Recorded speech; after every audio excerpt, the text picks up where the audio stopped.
俄罗斯北高加索地区的一名伊斯兰反政府领导人宣称，他下令发动了上个月莫斯科一个繁忙机场的自杀式炸弹爆炸袭击行动。那起事件导致35人死亡。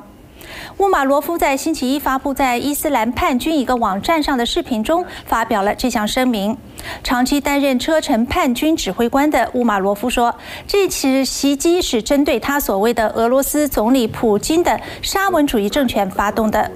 自封为统治者的乌马罗夫想要在北高加索地区建立一个独立的伊斯兰原教旨主义国家。这个拟定成立的国家将包括人口主要为穆斯林的车臣、印古什和达吉斯坦。